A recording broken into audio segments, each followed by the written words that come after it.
Puji Tuhan. Ya, saya percaya kemarin saya belajar di kelas konseling pastoral dilayani oleh Pendeta Susan Malino.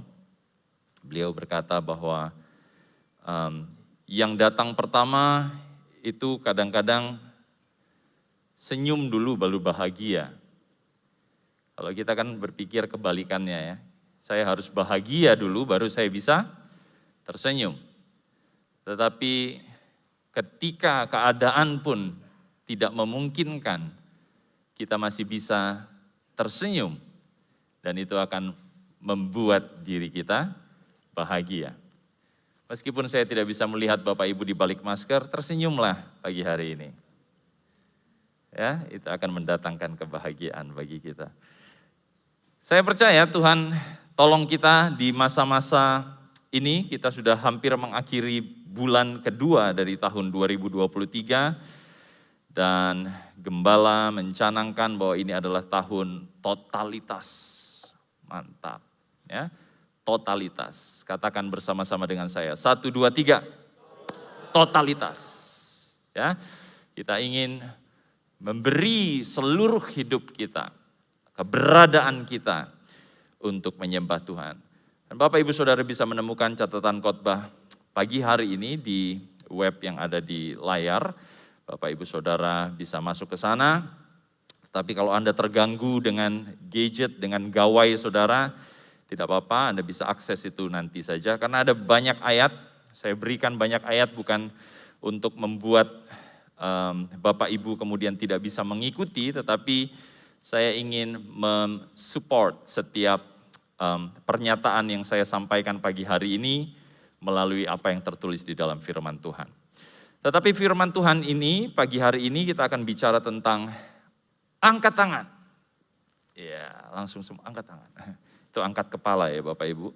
Mazmur 134 ayat yang kedua. Kalau Anda punya Alkitab di tangan Anda, mari kita baca bersama-sama ayat ini. Mazmur 134 ayat yang kedua. Kalau di Alkitab Bapak Ibu Saudara Anda sudah temukan, kita bisa baca bersama-sama dengan suara yang keras. 1, 2, 3. Angkatlah tanganmu ke tempat kudus dan pujilah Tuhan. Amin. Ya. Perintah angkat tangan sering kita dengar memang dalam situasi di mana ada penegak hukum, kemudian ada tersangka atau penjahatnya. Ya, saudara pernah lihat tayangan ini di TV mungkin ya, atau pernah lihat di film gitu kan. Angkat tangan. Ini untuk memeringatkan orang itu supaya menyerah. Ya. Kalau di Amerika Serikat, Anda tidak boleh ya memasukkan tangan Anda ke saku atau menyembunyikan tangan Anda ketika kemudian polisi datang mendekat. Karena itu threatening, itu mengancam polisi itu. Meskipun nggak ada apa-apanya gitu ya, tetap nggak boleh. Ya saudara nggak boleh gitu. Ya, gitu kan. Kayak ada komedian zaman dahulu gitu ya, Mr. Bean. Jadi ini untuk memperingatkan orang kalau kemudian penegak hukum, polisi itu kemudian merasa orang ini harus menyerah. Ya, angkat tangan. Nah dalam konteks ibadah, mengangkat tangan adalah posisi menyembah sebagai tanda penyerahan. Ya, tanda pelayanan. Ya, penyerahan dan pelayanan ini disebut oleh Marcus Bockmull, seorang editor ya dari The Cambridge University Press. Dia bilang bahwa ini adalah sebenarnya sesuatu yang menjadi karakteristik seorang pengikut Yesus. Penyerahan dan pelayanan. Itu kemudian ditandai dengan mengangkat tangan. Nah, di dalam beberapa bagian Alkitab, baik perjanjian lama maupun perjanjian baru, mengangkat tangan itu identik dengan penyembahan kepada Tuhan. Kenapa saya menyampaikan hal ini? Karena kita percaya bahwa kita bisa melakukan segala sesuatu itu dengan pengertian. Saya menyukai kalau segala sesuatu itu ada alasannya. Kenapa kamu melakukan itu? Karena ini alasannya. Dan kita mengangkat tangan, kita harus tahu alasannya. Dan kalaupun Anda adalah golongan orang yang sulit untuk mengangkat tangan, apakah itu karena keterbatasan fisik, atau karena memang Anda nggak mau saja, Anda bilang enggak, ini bukan gaya saya, setidaknya Anda mengerti alasan kenapa kita mengangkat tangan di dalam ibadah. Dan ini bukan tentang ritual, ini bukan tentang meniru orang lain, tetapi semua ini ada di dalam Alkitab. Mari kita mulai dari Perjanjian Lama. Nehemia 8 ayat yang ke-7. Nehemia pasal yang ke-8 ayat yang ke-7. Bapak Ibu Saudara bisa menemukan ini. Dan kita menemukan bahwa Ezra, ya, ketika itu dia memuji Tuhan, dan kemudian umat Tuhan menyambut dengan angkat tangan. Di ayat yang ke-7 dikatakan, lalu Ezra memuji Tuhan, Allah yang maha besar, dan semua orang menyambut dengan amin, amin, sambil mengangkat tangan. Kemudian mereka berlutut dan sujud menyembah kepada Tuhan dengan muka sampai ke tanah. Jadi ini adalah bagian dari pujian penyembahan ketika kita mengangkat tangan. Mengangkat tangan juga adalah suatu sikap datang kepada Tuhan. Di dalam ratapan, ya, di dalam ratapan pasal yang ketiga ayat yang ke-41. Anda datang kepada Tuhan dengan mengangkat tangan. Di dalam Alkitab ada juga kata lain yang serupa, ya, dengan mengangkat tangan. Disebutkan di dalam Alkitab menadahkan tangan. Nah, Bapak Ibu Saudara, kita punya terjemahan baru cetakan 2023. Saya belum pernah akses ya Alkitab itu, saya punya yang cetakan ini kalau nggak salah tahun 71. Ya, 71 atau 73, ya kira-kira 74 ya. Kalau Bapak Ibu Saudara punya Alkitab cetak ya, Saudara bisa lihat ini cetakan tahun 74. Tetapi katanya ada yang cetakan 2023 meskipun sebenarnya sudah diselesaikan dari 2018 kalau saya nggak salah. Pendeta David Ibrahim menyampaikan kepada saya tentang hal ini. Saya nggak tahu kata yang disebutkan di sana, tetapi kata menadahkan tangan atau stretch arms, outstretch arms, ya itu sama dengan mengangkat tangan, lift, ya lift hands, ya gitu yang ada di dalam Alkitab. Di dalam 1 Raja-Raja 8 ayat 54 itu dipakai kata itu, menadahkan tangan. Atau juga di dalam Mazmur 143. Nah, saya ingin Bapak Ibu Saudara baca pasal ini, ayat ini. Mazmur 143 ayat yang ke-6.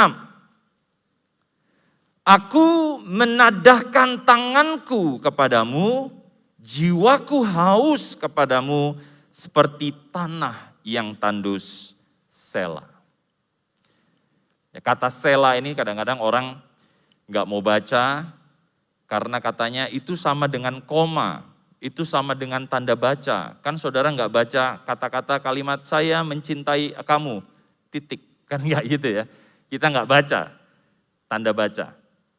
Nah, tetapi sebenarnya ada pengertian mengenai Sela itu adalah sebagai sebuah jeda di dalam musik. Karena Mazmur ini adalah pujian, nyanyian. Ketika seseorang dia berhenti dan kemudian memusatkan pikirannya, menenangkan jiwanya kepada Tuhan. Fokus kepada Tuhan. Jadi nggak ada salahnya ya Bapak Ibu Saudara kalau baca Mazmur kemudian Anda baca Sela.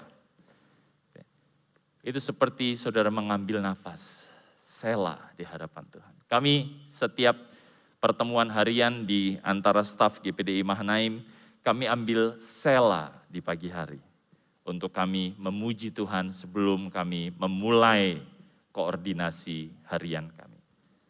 Bapak Ibu Saudara ambil sela di sepanjang hari, kapanpun itu. Ya. Tidak perlu menunggu Anda punya ruang doa, tidak perlu menunggu Anda sampai di gereja. Ambil sela. Kita memuji Tuhan dengan, menyembah Tuhan dengan menadahkan tangan.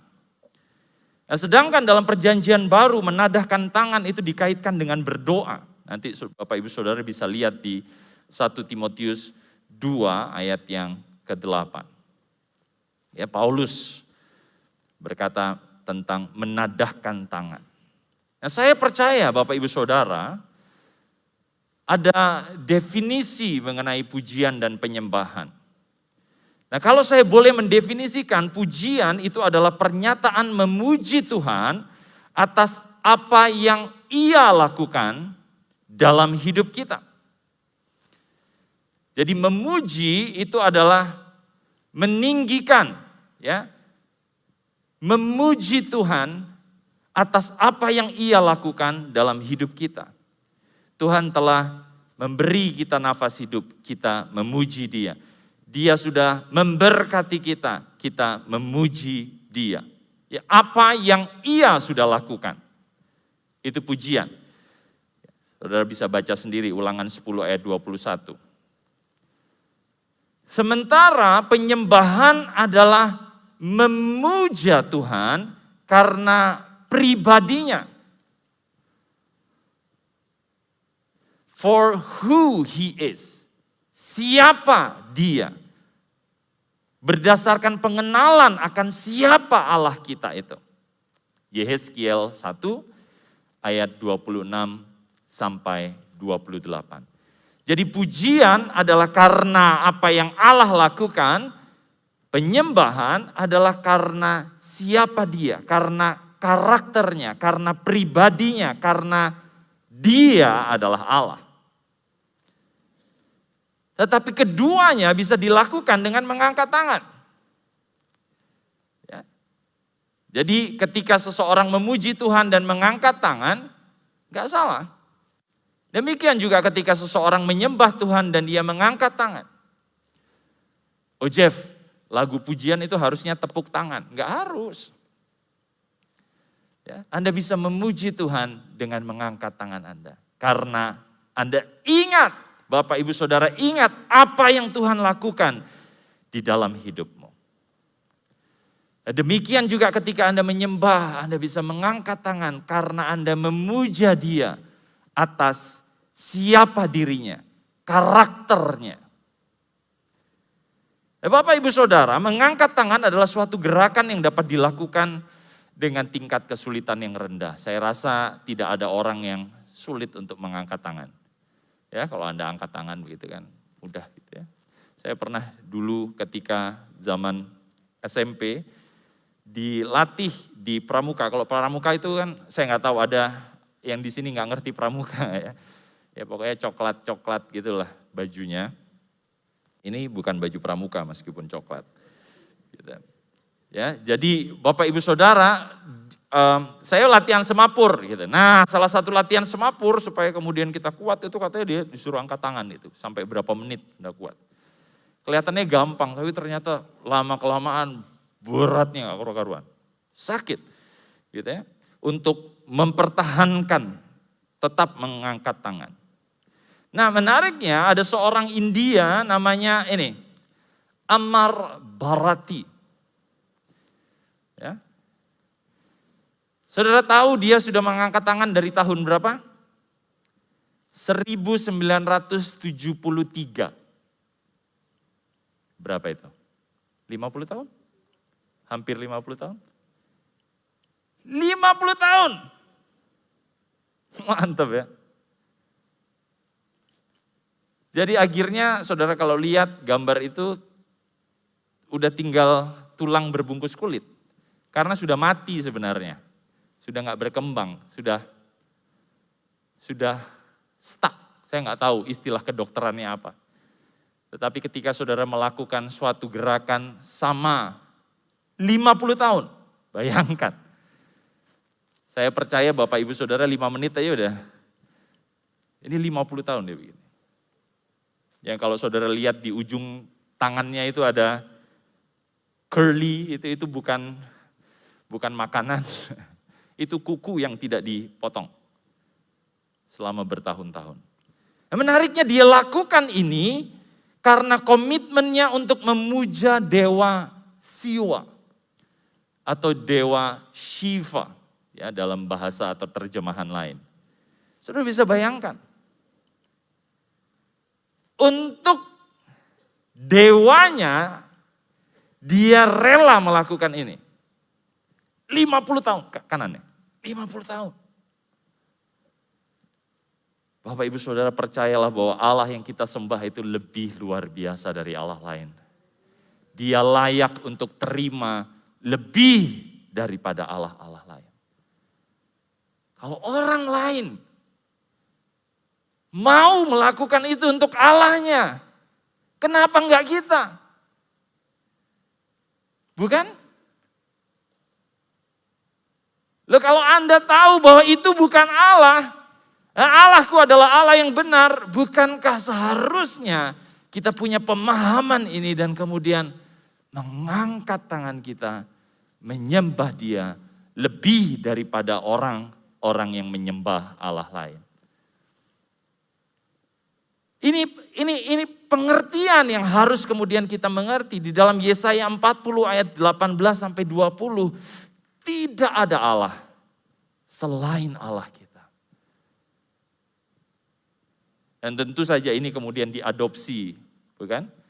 Oleh rekan-rekan saudara tiri kita. Ada banyak yang orang bilang saudara sepupu, padahal sebenarnya saudara tiri. Karena yang berbeda adalah ibunya. Ya, kalau saudara sepupu itu satu ayah, berbeda ayah, berbeda ibu, tetapi kemudian ayah ibunya masih kerabat. Itu disebut saudara sepupu. Tapi kalau ayahnya sama, ibunya berbeda, itu disebut saudara tiri. Betul ya? Kadang-kadang miskonsepsi kita dalam menyebut orang-orang dari kaum Kedar. Tidak ada Allah seperti kita. Bapak Ibu Saudara, korban atau kurban itu adalah suatu pemberian atau persembahan untuk Tuhan. Ini adalah kata yang diserap dari bahasa Arab. Ya, nggak usah anti dengan hal ini karena memang di dalam bahasa Indonesia banyak sekali kita menyerap dari bahasa asing. Salah satunya adalah kata ini, korban atau kurban. Ya Anda bisa nanti cek di KBBI mengenai hal ini. Nah, korban itu selalu menimbulkan rasa sakit. Betul ya? Gak mungkin kan saya pernah sampaikan kalau gak salah di ibadah raya, seekor hewan kurban itu kemudian ketawa kegirangan atau memain-mainkan ekornya ketika kemudian dia disembelih. Lucu kan ya, misalnya lagi disembelih kemudian kambingnya seneng gitu. Atau sapinya kemudian tersenyum ketika dikorbankan, enggak, karena sakit. Ini hal yang menyakitkan. Korban adalah hal yang menyakitkan, ada sesuatu yang hilang. Tetapi di saat yang sama, korban itu diberikan, direlakan karena itu kita persembahkan kepada Tuhan. Mari Bapak Ibu Saudara kita buka 2 Samuel. Daud pernah berbicara mengenai hal ini. Dia berkata bahwa harus ada harga yang dibayar untuk suatu korban. Dia nggak mau mengorbankan sesuatu tanpa membayarnya. 2 Samuel 24 ayat yang ke-24. Tetapi berkatalah raja kepada Arauna, bukan begitu, karena waktu itu Arauna pengen memberi, udah ini buat raja aja. Kemudian Raja Daud berkata, bukan begitu, melainkan aku mau membelinya daripadamu dengan membayar harga. Sebab aku tidak mau mempersembahkan kepada Tuhan Allahku korban bakaran dengan tidak membayar apa-apa. Sesudah itu Daud membeli tempat pengirikan dan lembu-lembu itu dengan harga 50 shikal perak. Itu diberikan gratis kepada dia, tetapi kemudian Daud berkata, enggak, aku harus bayar harganya. Harus ada yang hilang untuk suatu korban. Bapak Ibu Saudara, seringkali kita datang ke gereja, kemudian kita tidak mau mengorbankan. Saya tahu dengan datang ke gereja Anda mengorbankan waktu, that's good. Baik sekali Anda mengorbankan uang transportasi Anda untuk datang ke sini. Anda mengorbankan kesempatan untuk bisa mancing misalnya. Kesempatan untuk Anda bisa bermain-main ke suatu tempat untuk Anda datang dan menyembah Tuhan. Tetapi terlebih lagi saudara harus bayar harga ketika Anda beribadah. Oh, saya kasih persembahan, betul. Tetapi bagaimana dengan ketika kita memuji dan menyembah Tuhan? Seringkali kita kemudian menjadi customer. Ya, saya sempat sampaikan ini bertahun-tahun yang lalu. Kita jadi pelanggan di gereja Tuhan. Kita jadi orang yang seperti berdiri di viewing gallery. Saudara pernah datang ke restoran yang konsepnya viewing gallery? Jadi saudara datang ke restoran itu, dapurnya terbuka, kemudian ada kacanya. Yang saudara lakukan apa? Nonton kan? Wah, enak tuh. Wah, itu rotinya enak tuh. Wah, itu sushinya bagus tuh. Ya, viewing. Saudara nggak terlibat, saudara cuma nonton. Demikian juga, meskipun memang pujian dan penyembahan kita diset hanya ada beberapa orang yang ada di depan sini. Enggak semua jemaat kemudian disuruh maju ke depan kan. Berantakan nanti. Tetapi mari kita menyembah Tuhan, kita melibatkan diri kita untuk membayar harga di hadapan Tuhan. Capek ya Tuhan yang angkat tangan. Iya, tapi itu harga yang kita mau bayar untuk Tuhan kita.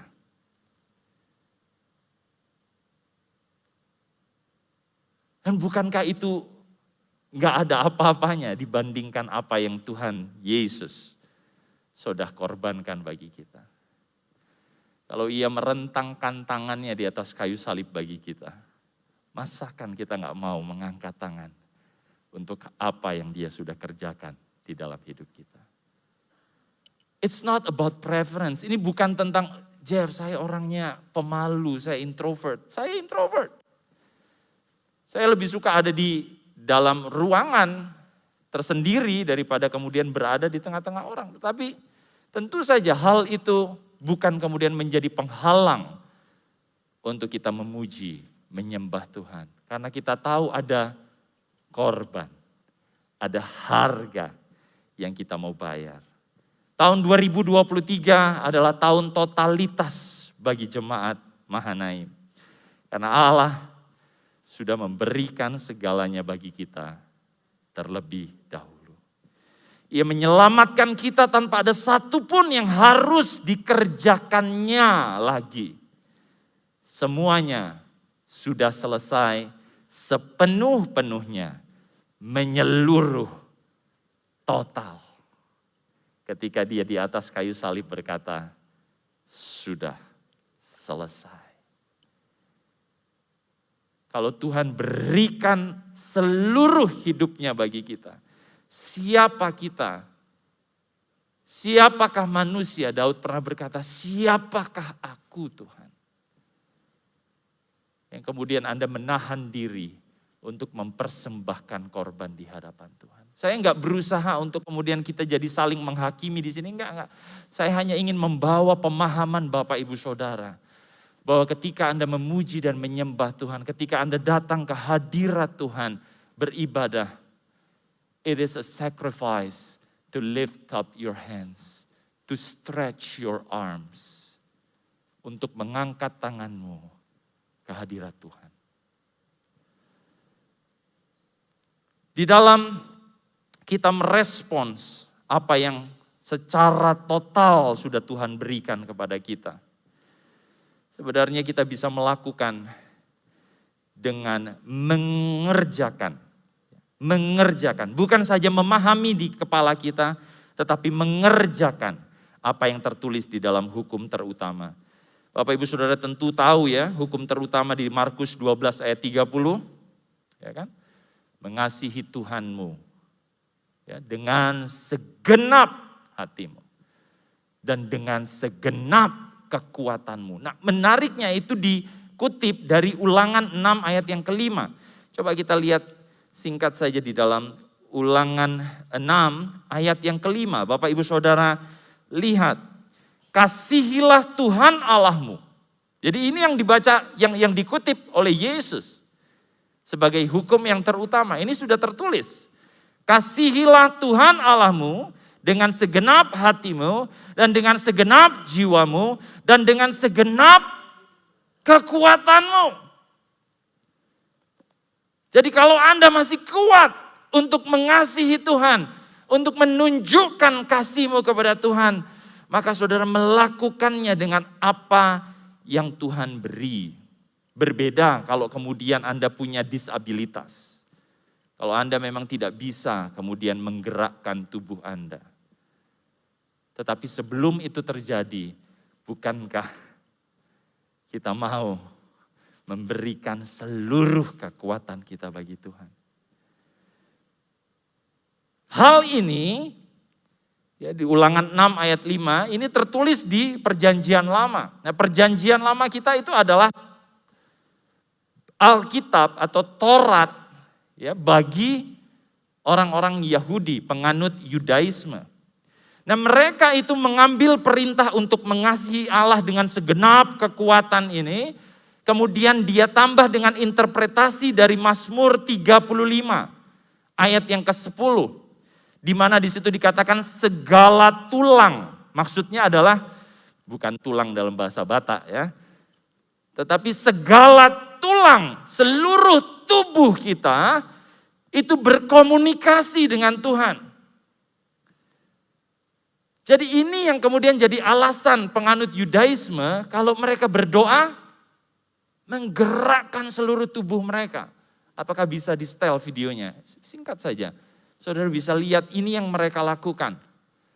Penganut Yudaisme mereka pergi ke tempat suci dan lakukan ini. Mereka menggoyangkan tubuhnya. Begitu rupa. Karena apa? Karena mereka berusaha menerapkan ini. Mengasihi Tuhan dengan segenap kekuatanku. Kalau saudara bisa lihat, ini mereka yang masih hidup di bawah hukum Taurat. Bukankah Bapak Ibu Saudara hidup di bawah anugerah Tuhan? Seharusnya kita bisa menyembah Dia. Mengerahkan seluruh kekuatan kita untuk memuji Tuhan dengan segenap kekuatan. Cukup. Bapak Ibu Saudara, ini yang ingin saya sampaikan pagi hari ini. Bukan untuk kemudian menghakimi kita. Bukan untuk kemudian kita saling salah mengerti tentang hal ini. Tetapi supaya kita melihat bahwa kita bisa mengaktifkan semua aspek jiwani. Mengaktifkan semua aspek jasmani kita. Dan terlibat di dalam suatu hubungan dengan pencipta kita. Dengan Allah kita. Kalau mereka yang belum percaya dalam anugerah total dalam Tuhan Yesus Kristus dapat melakukan hal itu, tentu saja kita punya alasan yang lebih kuat untuk mengangkat tangan kita di dalam penyembahan. Untuk mengakhiri firman pagi hari ini, setidaknya Anda bawa 3 hal ini pulang ke rumah. Bahwa kita mengangkat tangan sebagai bagian dari pujian dan penyembahan kita kepada Tuhan. Bahwa kita mengangkat tangan sebagai korban yang kita persembahkan kepada Tuhan. Betul korban Anda ada bentuk amplop yang Anda berikan. Yang saudara scan dari QR code, dari kartu yang Anda masukkan. ke mesin EDC. Tetapi lebih dari itu saudara juga bisa mengorbankan apa yang dilakukan oleh tubuh kita, yang dipahami oleh jiwa kita. Dan kita tahu bahwa mengangkat tangan adalah sebuah kerinduan kita untuk mengasihi Tuhan dengan seluruh kekuatan kita. Totalitas di dalam memuji dan menyembah Tuhan.